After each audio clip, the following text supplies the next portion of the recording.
All right.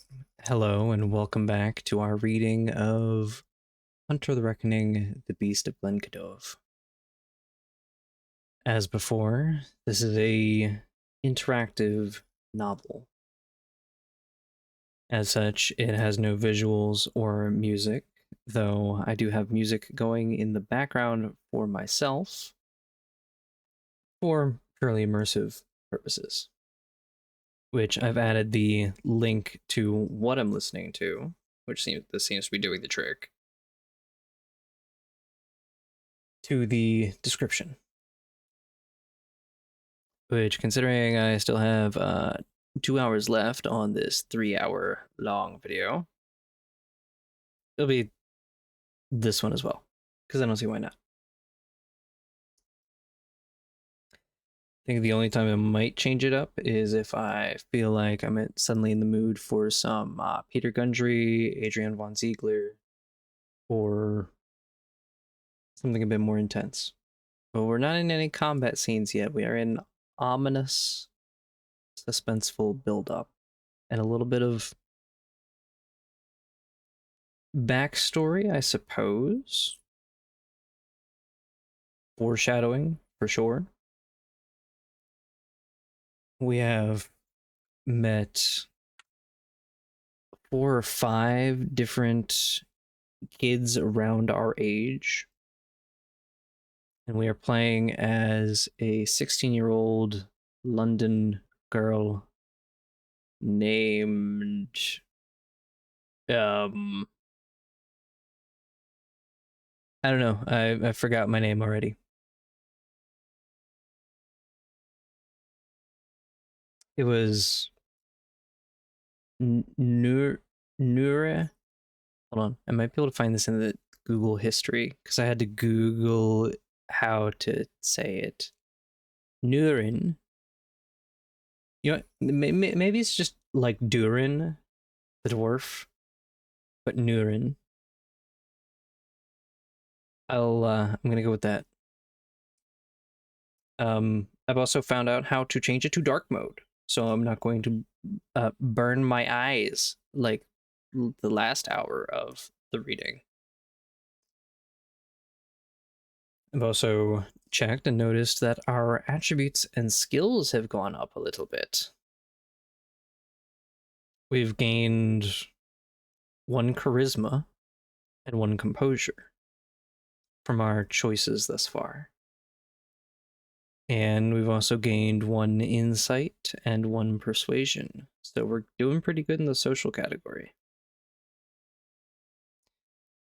Which that might be from our like backstory choices rather than our social choices so far, like the being a theater kid and the wanting to go explore. Those are usually the establishing questions in these visual interactive novels. Some of our personality has shifted. We are slightly more cautious than we are reckless. We have become more ascetic rather than hedonist. I guess just because of our choice of whether or not to invite all of the rest of the 16-year-olds to the orgy. I don't know. We at least haven't lost any reputation with Kitty, Daniel, Aine, or Moira.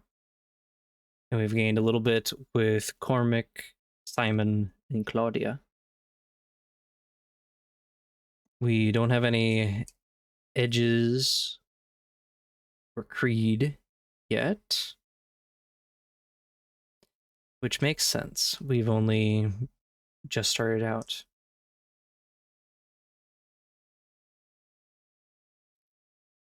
So where we left off, we were following Cormac, Kitty,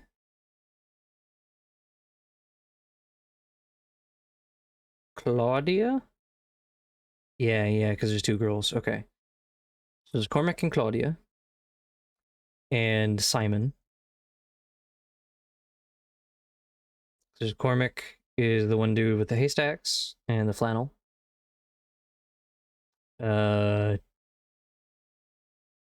Claudia and Simon are the two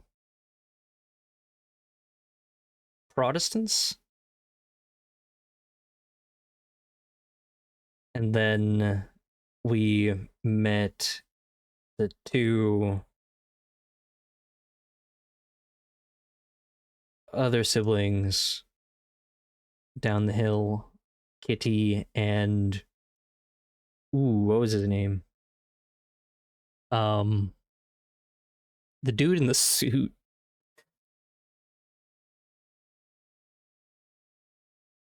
Daniel.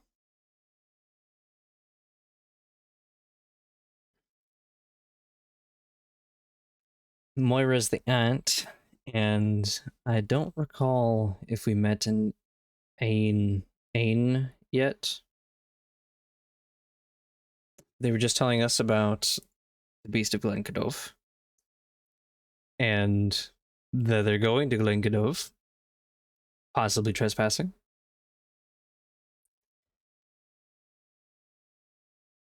They've already mentioned wolves and some old Irish wolf history, which I've read about before.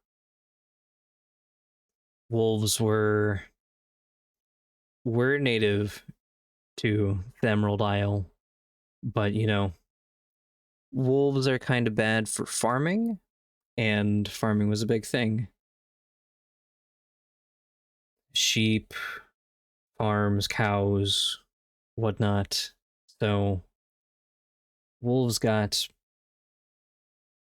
hunted pretty viciously and thoroughly through Ireland. There have been efforts to reintroduce, or at least arguments to try and reintroduce wolves to Ireland.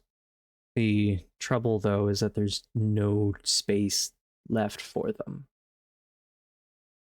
There's severe habitat loss since they were exterminated. There's some living in captivity, but not many. And deforestation is pretty bad over there. Now, on one hand, I could be talking out of my ass if somebody in Ireland knows better. You're welcome to correct me. But from last I heard from researching and looking into it for a possible chronicle rage across the Emerald Isle, that's what I found. It's not pretty. But I mean, that's the tale of humanity. We've claimed space. We've done what we had to. The Irish had a pretty rough go of it in plenty of other ways, which I don't know, I've got high hopes for this novel. They're doing pretty good with establishing all that so far. And the other detail, they've already mentioned the she, which is interesting. The game description does mention other supernaturals. So we'll see what happens. We'll see who comes up.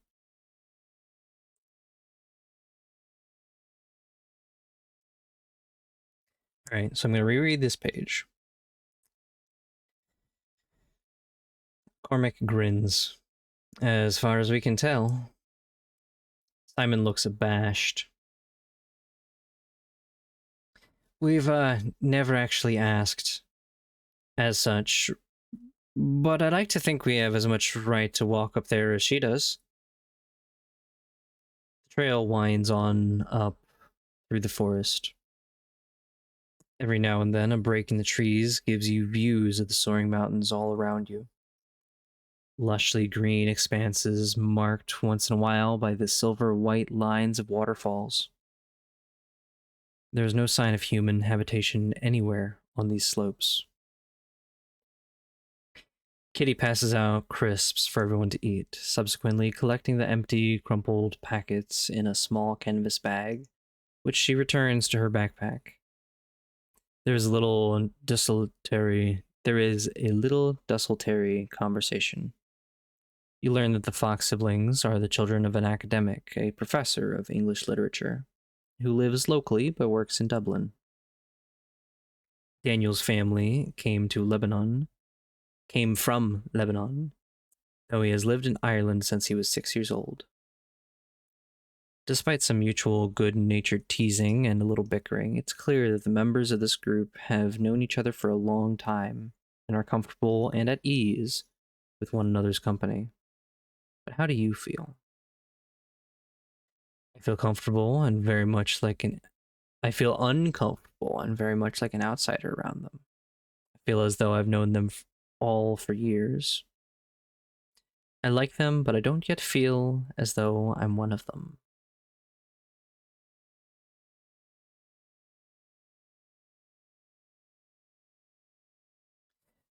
Definitely number 3.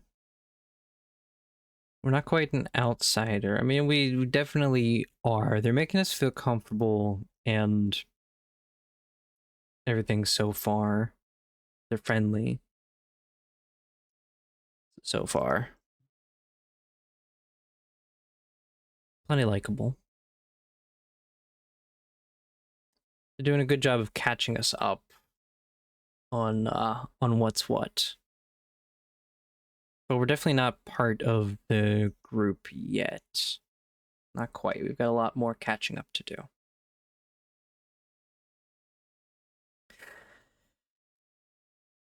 Oh, okay, choices. The group begins to spread out along the trail. Cormac, who moves at a rapid stride, has moved on ahead of the rest of the group, and Simon hurries to join him. Claudia periodically leaves the trail and disappears into the woods beyond, to return with new scratches and mud stains on her t-shirt and jeans. Daniel and Kitty walk together. Do we stride alongside Simon and Cormac at the front? Follow Claudia on her off-trail ventures? Or walk with Daniel and Kitty? I don't know. If there's a Beast of Glenkildove in the woods, maybe we should keep eyes on Claudia. I don't know. My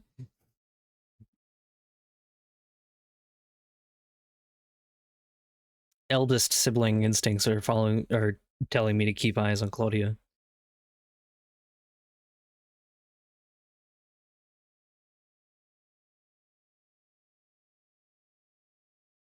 We'll do that. Beyond the trail, the forest floor is choked with nettles, brambles, and ferns.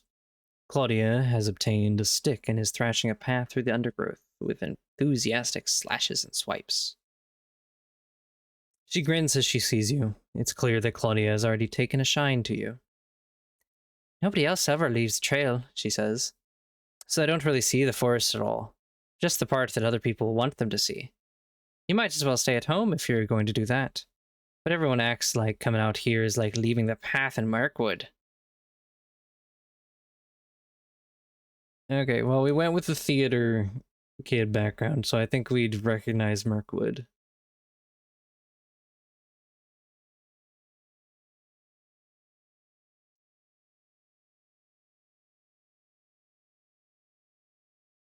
Let's jump on that.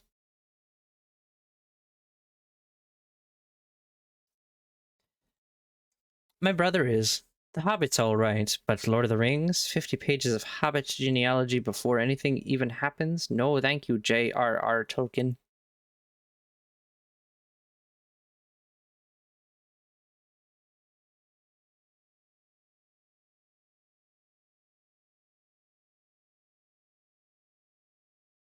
Hmm.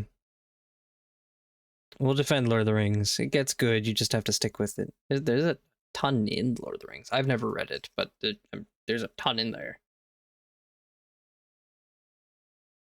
Yeah, that's exactly what Simon says. But you shouldn't need 50 pages just to start your flippin' story.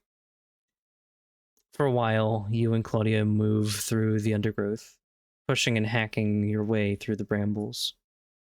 In order not to lose the others, you walk in parallel with the trail, although Claudia is supremely confident about being able to find them again in any event. She sighs, looking at the silhouette of her brother and friends through the trees. Sometimes it's kind of nice being away from them all for a bit, especially Cormac. The fuck's wrong with Cormac? Cormac seems fine. Do you mean I know what you mean? We certainly do not.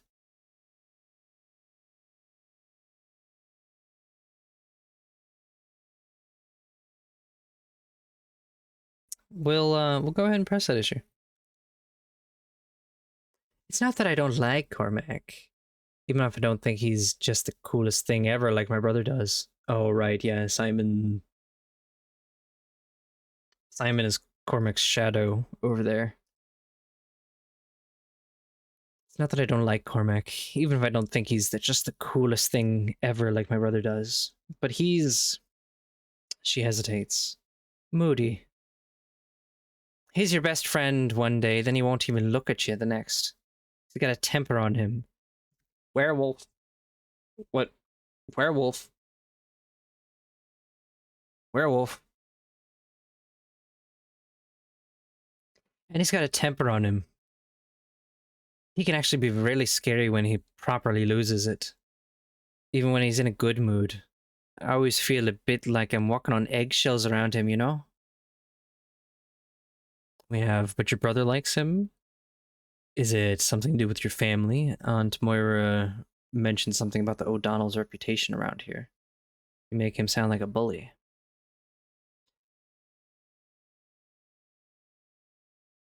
Ooh. Maybe we'll. This seems like a risk, but we're gonna poke that, see what we get out of it. I don't want to offend, but maybe an outsider will be able to get a bit more info on that. Oh, okay, that's good to know. Claudia grimaces. Yeah, that's one thing you can't bring up around him. Cormac's uncles and cousins, they're rough. Simon says they, like, deal drugs and all that. But they're not as scary as his grandma, Orla O'Donnell. Everyone around here is afraid of her, even the guards. Claudia! Simon is calling from the trail. Come on, we better get back. He likes me to check in every now and then. Worrywart. You rejoin the others. Interesting. I'd love to see what the other conversations would have been. But I think that one was definitely important.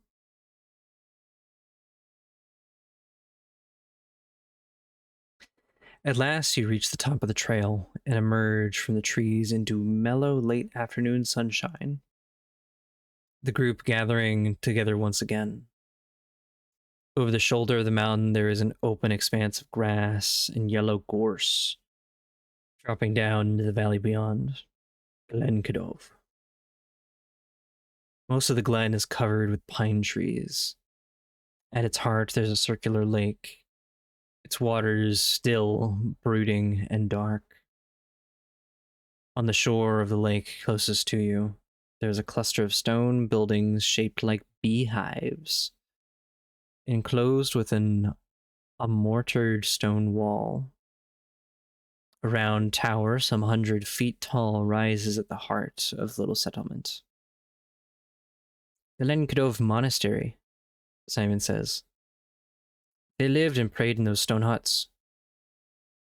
He points to the far side of the lake, beyond which steep the rocky cliffs rise up. The standing stones are over there, but the trees are in the way. There are caves in those cliffs behind the standing stones. Nobody knows how deep they go. I'm gonna I'm going to find out someday, Claudia adds. Every summer we say we're going to properly explore the caves, and every summer so everyone chickens out. We've been coming up here since we were little kids. It's our place. Now it's yours too, Cormac says impulsively. He looks a little surprised by his own comment. You make your way down the lake. Cormac and Daniel are keen to swim in its dark, cold waters, but Simon just wants to read his book on the grassy slopes above the lake, and Kitty sits down beside him.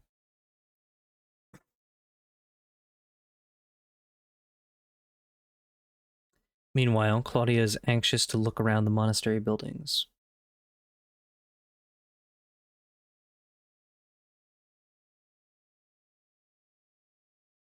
Okay.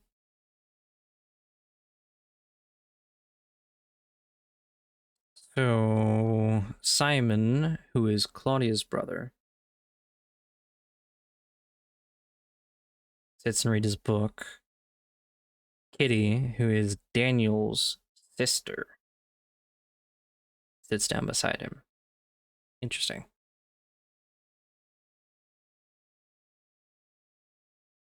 Do we swim with Daniel and Cormac? Do we sit with Simon and Kitty? Or will we explore the monastery grounds with Claudia? I'm so tempted to explore the monastery grounds with Claudia, but we have already spent so much time with Claudia.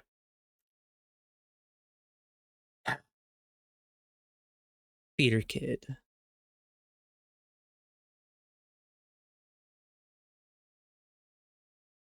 Theater kid. I mean, I think I would probably be exhausted after a hike up the mountain. But that's me at 28. Me at 16, I'm not sure.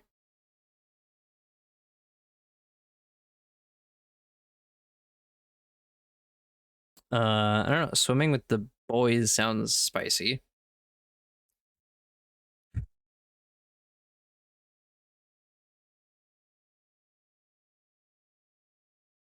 Let's do that. Let's not be boring with the books.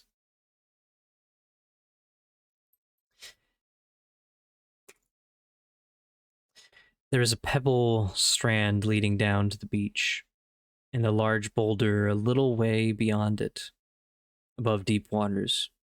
Both Daniel and Cormac stripped naked, unconcerned with privacy. Daniel inches into the water a step at a time, letting out a constant series of curses and exclamations over how cold it is. Cormac, on the other hand, simply strides up onto the rock and dives, arcing into the water with a splash and a great triumphant shout.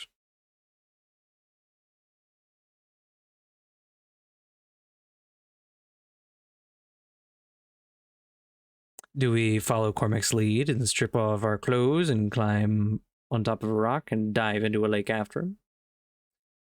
Do we take our clothes off and wade into the water like Daniel, a little at a time? Or door number 3, preserve a little bit of modesty, go in search of a secluded spot further down the shore to get undressed. I mean, let's do that. We might as well, like, we're gonna end up naked anyways, but we might as well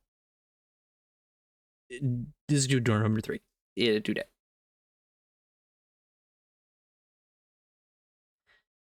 Surely nothing to be concerned about separating from the group and splitting the party while there's a Beast of Glenkildove totally not about. Just saying. Nothing to worry about. The sun breaking through the clouds glows overhead, and the waters are suddenly crystalline. You mean we're... So much for modesty. You can see the bottom of the lake below you. Yeah, so much for modesty.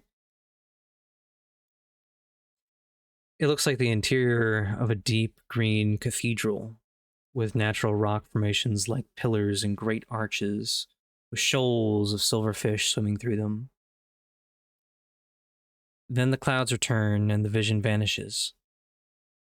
The 3 of you swim lengths back and forth across the lake until you are happily exhausted. Kitty, who has been observing, obligingly lays out towels for you all along the pebble beach, which you can grab as you emerge from the water. You towel yourself, conscious of the pleasant, warm glow all over your body. Recover your clothes and lay down in the sun-warmed, pebbly shore. Your efforts in the water tired you out more than you realized, because you find it impossible to prevent yourself from drifting off into a deep sleep. Oh no. I feel like that might have happened no matter what we picked, because we were exhausted from the hike up the mountain. Hell, Daniel might have like started reading his book out loud and put us to sleep. We might have exhausted ourselves with Claudia and put ourselves to sleep. I've got a sneaking suspicion that a sleep was going to happen.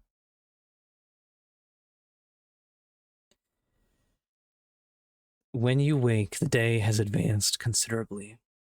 Long shadows now stretch across the little valley, and there are dark clouds on the horizon. A fine gray mist has risen up from the ground, and you find your teeth chattering. Daniel and Cormac are now nowhere to be seen, but Kitty and Claudia come down the shore to you, looking concerned.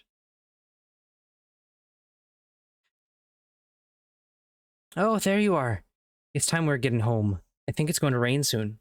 Cormac had a row with Daniel, and now he's vanished off somewhere. What?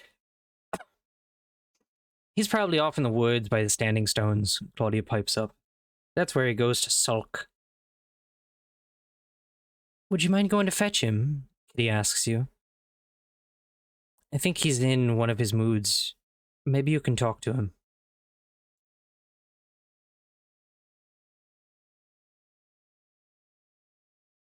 So we have, but I barely know him. Or shouldn't Simon go? They seem close. Or what was the fight about?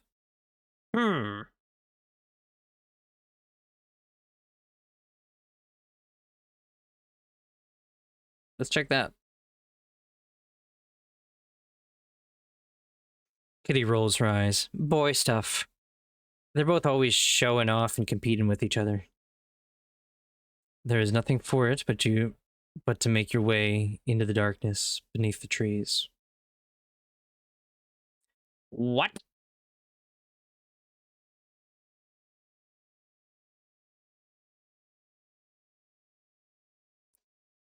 Oh.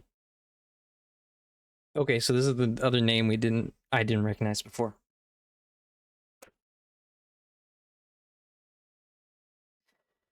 The woods are curiously still and silent.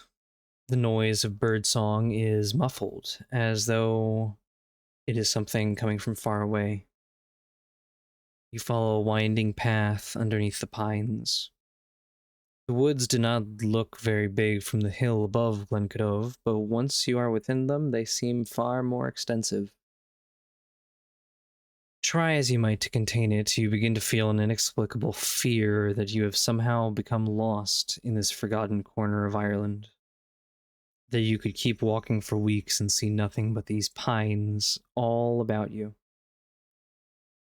And then, abruptly, you emerge into an overcast, cloudy light of an Irish summer evening.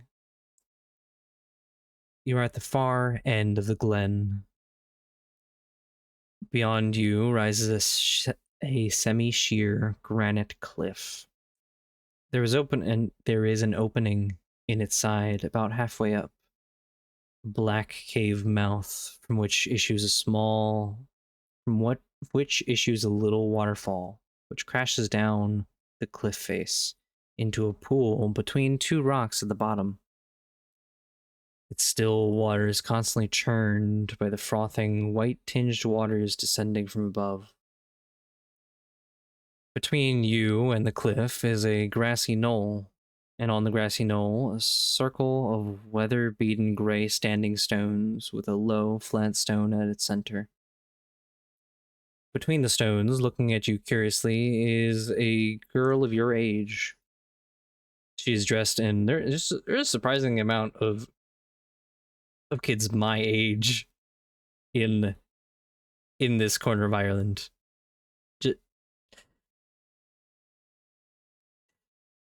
She is dressed in white and barefoot, with daisy chains knotted into her shoulder-length white blonde hair. Her eyes are large, blue, and dreamy, and her delicate face is marked by a fine spray of freckles. "Hello," she says, curiously formal, as you approach her. "God be with you.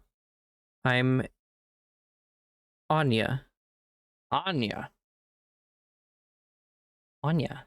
That's how you spell Anya? Okay. She looks at you. "You're not from here, are you?" Okay,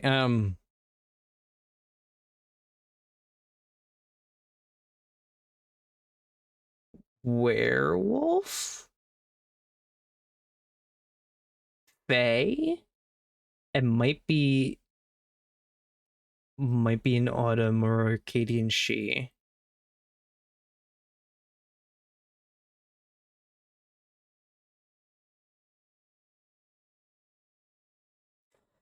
We're definitely not dealing with vampires yet for Nightfall.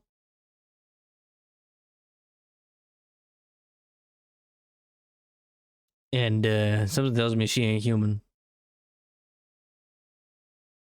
"No, I'm looking for my friend Cormac. Have you seen him?" "No, I'm Norin Grohan. I'm from London." "What makes you say that? Or what are you doing here?"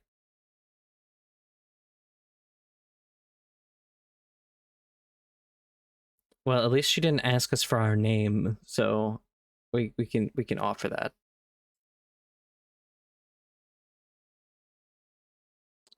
Why don't we play a little coy and say what makes you say that? "You just don't fit in here," she says. "This is a dangerous place." Anya looks to the woods from which you have just emerged. "I'd get home as soon as you can," she says. "It's midsummer. Moonrise coming soon. The beast will be abroad tonight."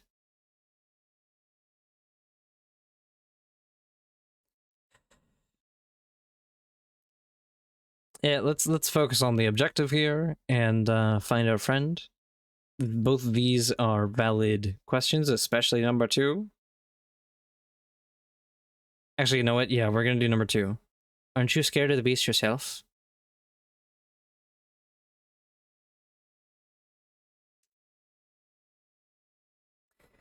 Anya shakes her head. It feels like the movement should dislodge the delicately placed daisies in her hair, but it does not. "Nah, he'll leave me be. I don't interest him. But you'll be a different story altogether now. Come on, you need to get out of here." Anya leads the way back into the woods. "Ah, great. Now we're following the Fae into the woods."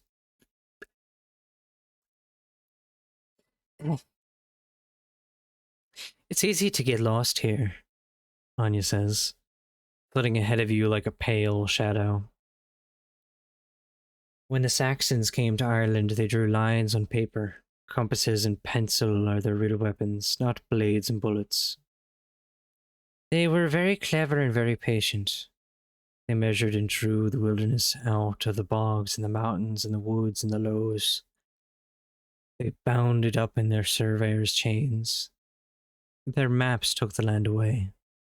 But some places like Glenkildove were folded and twisted so that the map makers couldn't get at them, you know? Like those yolks in outer space, black holes. Glenkildove wouldn't fit on any British maps. And it swallowed up the surveyors and the scientists as the soldiers they sent into it, just like a black hole. And they got lost. Glenkildove is always hungry, just like the beast. It's easy to get lost here." Okay, you said that. Um, it's easy to get lost here. It's easy to get lost here.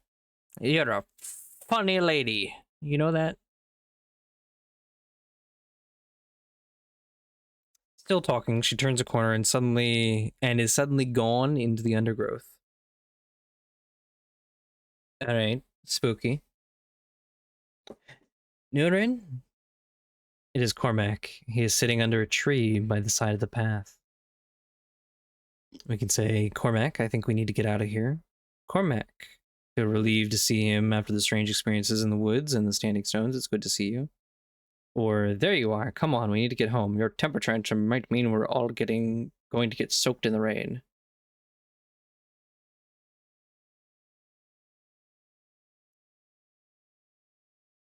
Let's do the first one.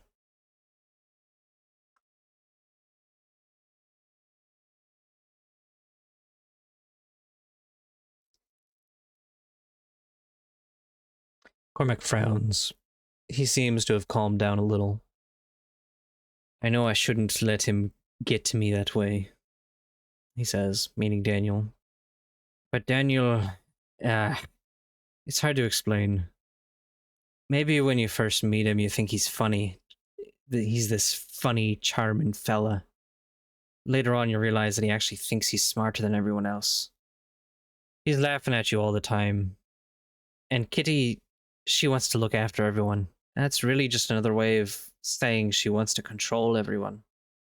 And Simon and Claudia, it's all mommy and daddy and books and poetry and Trinity fucking College and he takes a deep breath. He has delivered the monologue without looking up at you. I know they're my friends. I know they don't mean any harm. But sometimes I just can't be around them. It's like they're noisy. Even when they're not making any noise. Like static, constantly blasting me. It's only quiet around you. Whoa, boy. Whoa, boy. We just met today. Don't you be Edward Cullening me.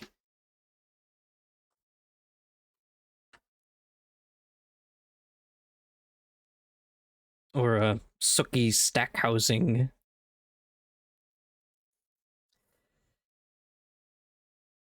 Come on, let's get back to the wall of white noise. Offer him a hand up and a sympathetic smile.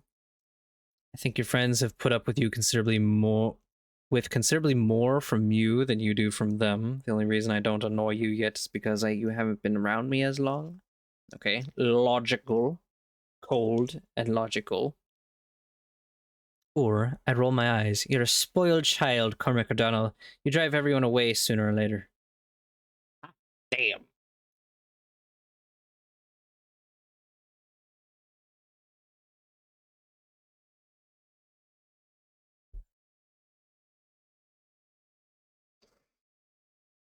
Let's go with the neutral. Not feeling spicy enough to go with any of the extremes here. Cormac shrugs. Yeah, maybe you're right. You know what? Maybe I should have gone with the extreme. He liked the extreme previously when I said, will that be a problem? The two of you make your way back through the woods to the lake. And then he turns into a werewolf and tears all the other friends apart, and then I leave Ireland and only come back when he shows up again several years later. Right?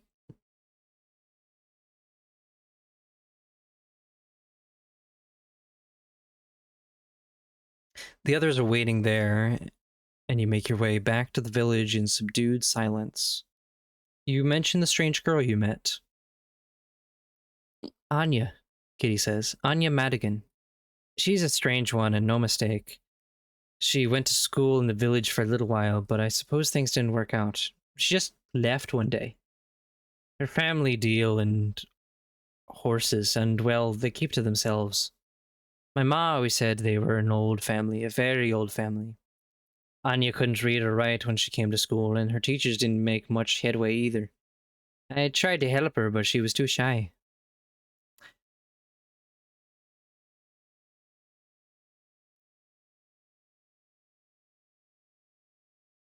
Leaning towards lupus-born werewolf. That's strange. She sounded like she had an education. She was talking about history, folklore, even mentioned black holes. Yeah, that was pretty educated. She kept saying we had to leave. I think she was worried that the beast would come for us. It was strange talking to her. It felt like meeting someone in a dream.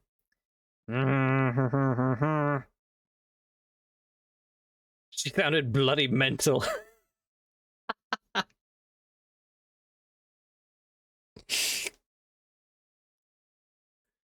You know what? I'm going with that one because it made me laugh. Kitty nods. Yes, that sounds about right. Aunt Moira is waiting for you at the O'Donnell farmhouse, sitting with Terry and another visitor, a burly, elderly man dressed in a dog collar and black attire of a priest. Oh, okay. All right. I thought that was going somewhere entirely different. His red hair and beard is shot through with gray. My cousin Matt, Terry says.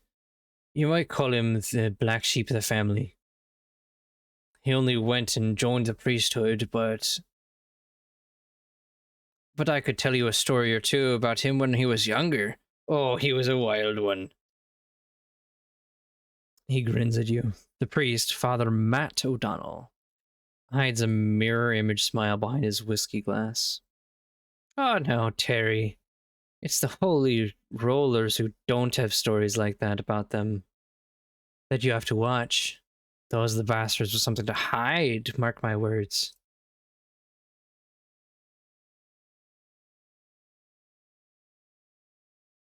Moira shakes her head. You've all got something to hide, my love. Or something you're running from. That's why you became priests.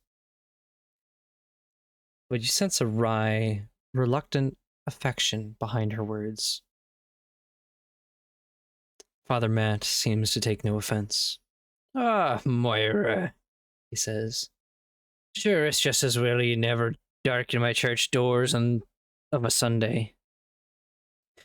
You speak your mind and you call out fools and hypocrites no matter who they are. That'd scare some of my parishioners out there forever. You and Moira take your leave soon after.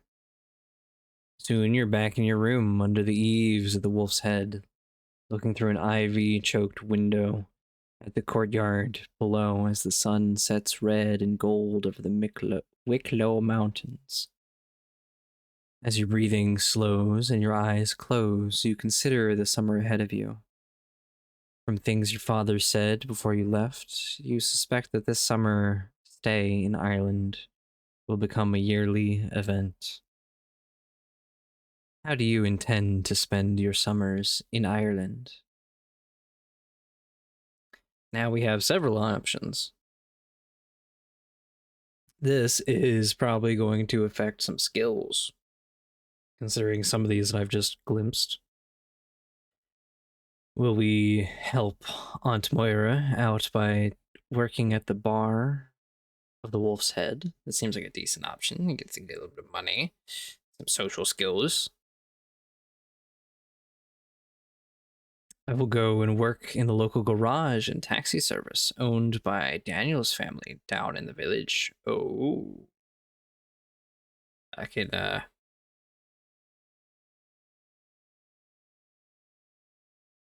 explore my my mechanic girl fantasy there. I will get a job helping out Terry O'Donnell, Cormac's father, on his farm. I don't know. Theater kid on the farm. Theater kid in garage doesn't work that great either. I will get a part-time job helping Joe Cullen, the Wolf's Head handyman and Kitty's uncle. I will take up hunting. Straightforward. Probably a pretty good skill to have for the adventure that is ahead of us. I will find work at one of the nearby race horsing stables. I will learn as much local folklore and mythology as I can. That's the one I gravitate towards. But I'm a folklorist hobbyist, so that's me. It's why I'm here. Werewolves. I will pursue an interest in electronics, gadgets, and drones. Okay, tech. I will learn to play traditional Irish music. Okay.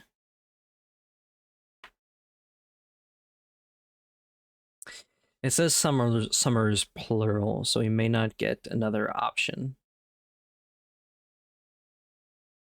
Hunting sounds like it'll be useful if we were doing a min-maxing game for some firearms, especially since we didn't take the boxing route before for some brawl skill.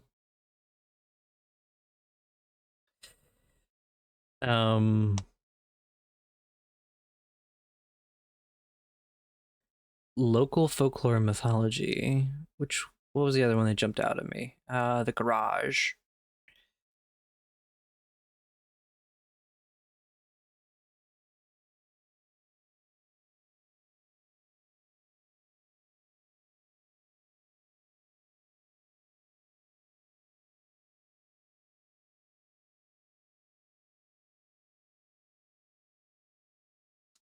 Irish music is nice.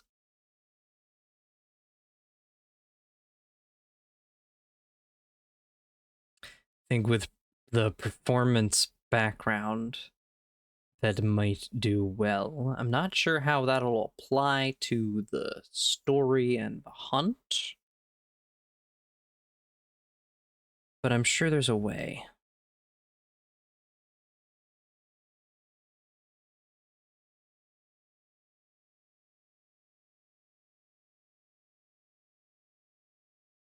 You know what? I'm gonna.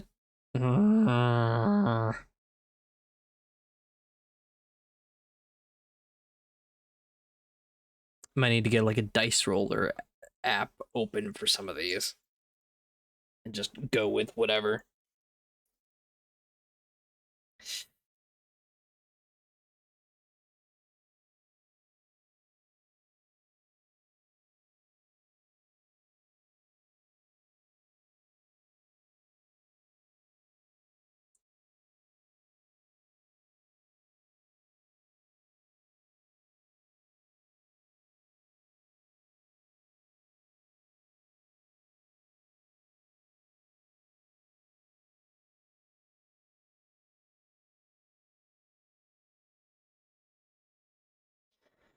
I'm sure there will be other opportunities for skill ups in the future. But I think we're going to go with the local garage and taxi service owned by Daniel's family. That would be a lot of time with Daniel, though.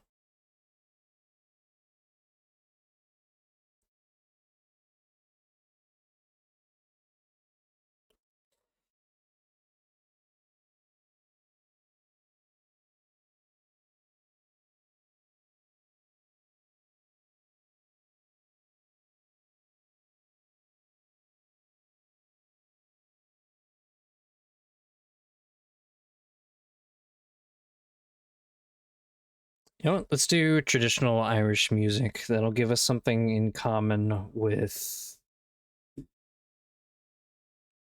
all of the crew and Cormac, especially, who is clearly a pretty important part of the story, but not directly involved with him. Which I guess there is no directly involved. Probably the right option might be helping out Moira at the bar.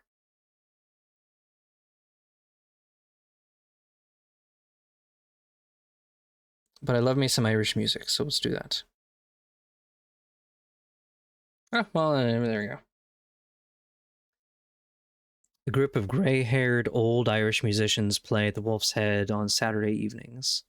Spending time with them, you learn the old songs and smattering of the Irish language, and how to play the tin whistle and the bodhran. or frame drum. It isn't long before they consider you ready to play alongside them at the Wolf's Head, and much of your next 3 summers is spent inside the group's beat up old van, traveling to one destination or another across the Wicklow Hills, playing at weddings and fêtes, fairs and pubs. Best of all are the private house parties, when half the musicians of Wicklow will descend on the home of one member or another, there to drink Poitin and stout, to smoke their pipes and play until dawn. On one memorable occasion, you even see the legendary mysterious folk singer Liam O'Keegan play, a little old man with a sad smile who turns up unannounced and without explanation.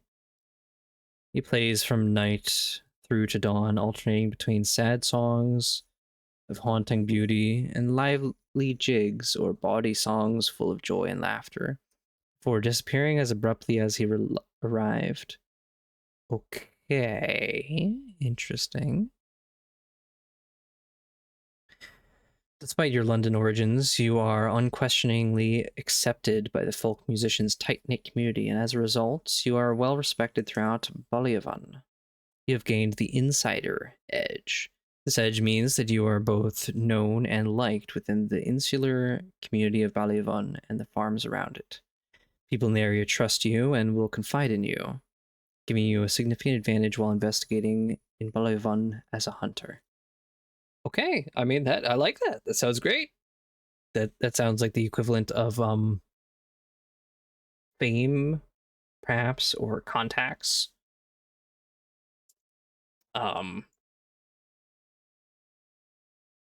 Perhaps status. I think status is more related to like of between other hunters, though. Fame is usually for local fame or countrywide fame and offers a social boost in certain situations. In 5th edition Hunter, there's no edge called Insider. There's the advantage for fame.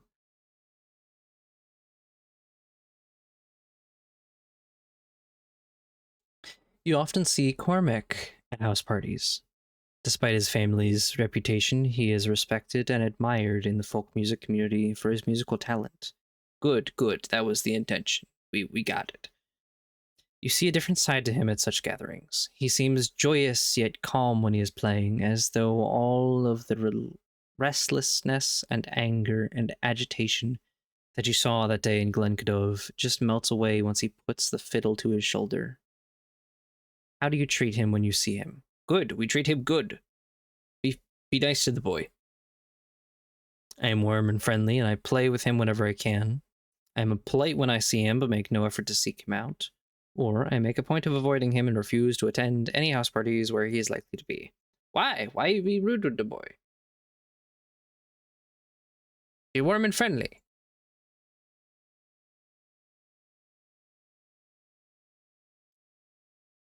Cormac seems genuinely pleased by your interest.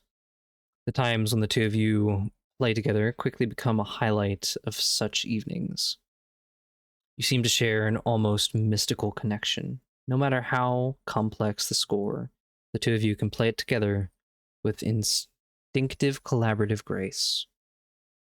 You do not talk very much afterwards, as though words would ruin it, but you sense that Cormac feels a bond of trust towards you. I feel like I know that feeling. I've had coworkers in the past that is just a really good coworker.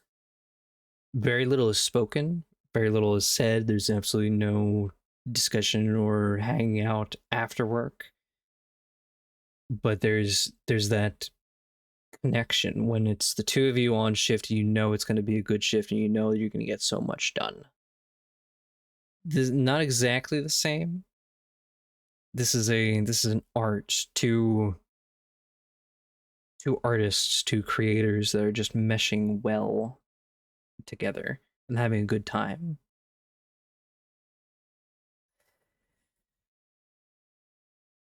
He could be Galliard.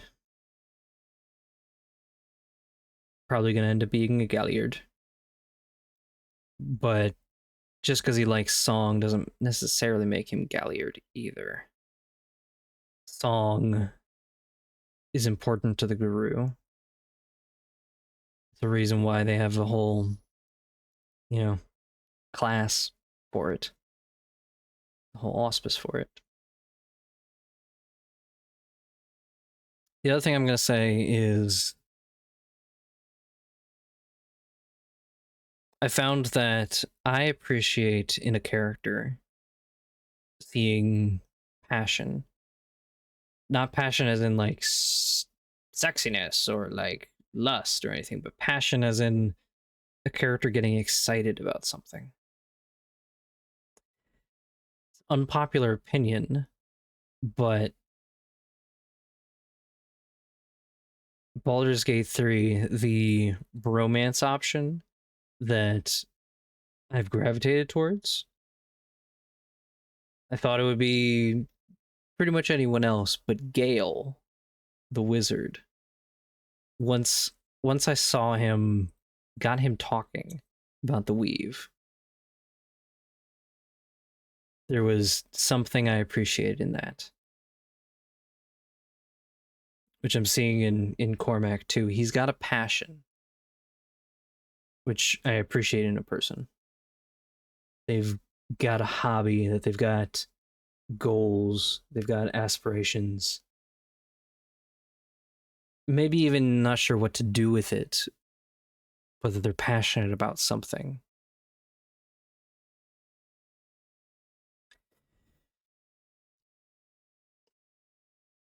Your year took on a different pattern. Summers in Ireland, the rest of the year back in London. Your mother died. What? Okay. Your mother died, leaving your father a ghost of a man he had been. Somehow, once school ended each year, it seemed preferable to return to Ireland and the Wolf's Head instead of spending the summer in that haunted South London flat with that stumbling, empty-eyed old man, unable to say any of the things he wanted to say. Ballyavon was a refuge from all that, and Glenkildove, its cool, green heart, place of respite and sanctuary. Until that day when you saw one of your friends die in blood and horror, and Ballyavon became a safe haven no longer.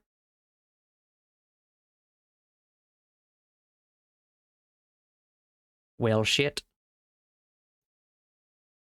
Okay. Then it looks like that concludes chapter 1 of Hunter the Reckoning, the Beast of Glenkildove. I gotta say, when this came out, I don't think I knew it was taking place in Ireland, or what it was necessarily about. Or maybe I brushed it off because there was so much werewolf stuff already happening, or that I wasn't playing any of these games. But I'm thoroughly enjoying the story right now. And I've found like 3 different variants of Irish accent so far that I can do. Maybe 5. Because I did one that shifted a little Scottish for the older man. I've got one for Moira,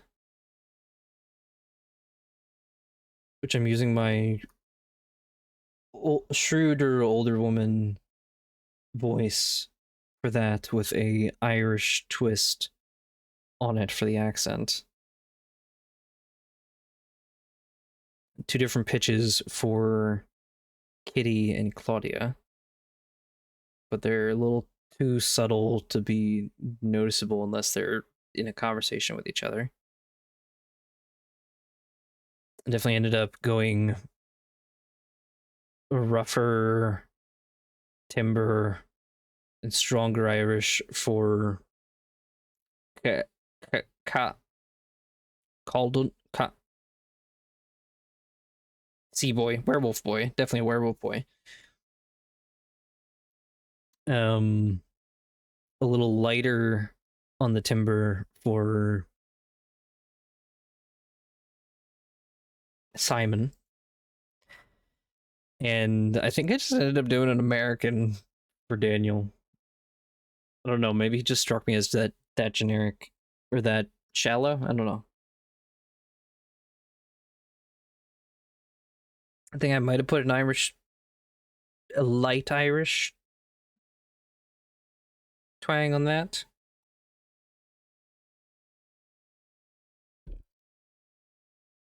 But I wonder which one dies.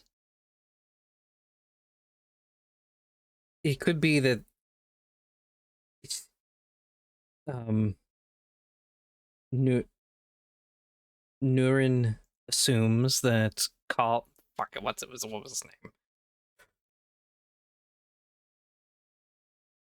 Cormac could have assumed that Cormac dies.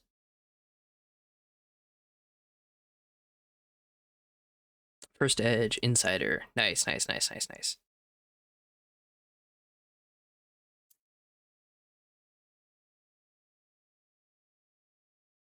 I think that remains unchanged. Wow, our insight and persuasion went up. Oh, look at that. We're charismatic and composed. And wow, okay. We just have no physical stuff.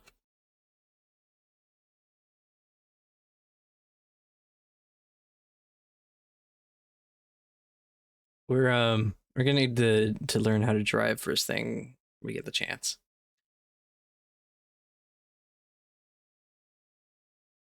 Daniel in? Okay, right.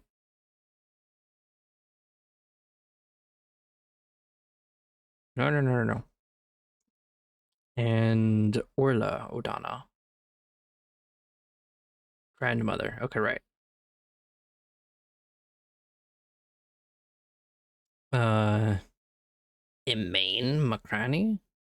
Oh right, that's the landowner we haven't seen yet.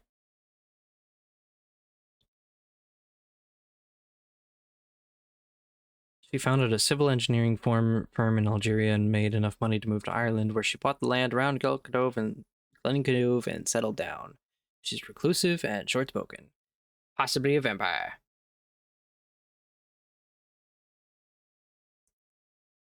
Or could be the Beast of Glenkildove, except that what's her face?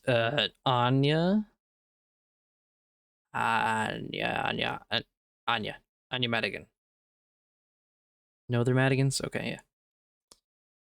She referred to the Beast of Glenkildove as a he, and seemed to know a thing or two.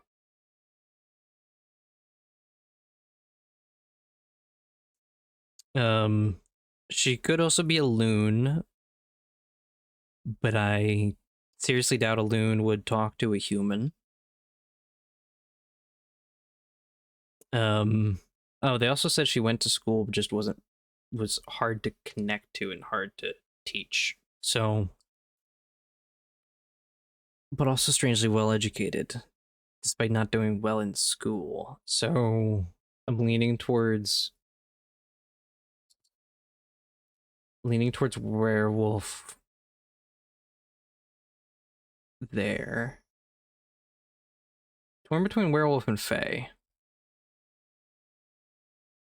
She could be a changeling that tends to. The changelings before their chrysalis tend to be a little detached from the rest of, people.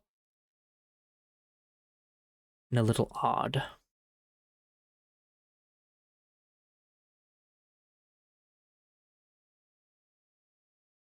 She is terrified of the idea of being forgotten. Wait, what?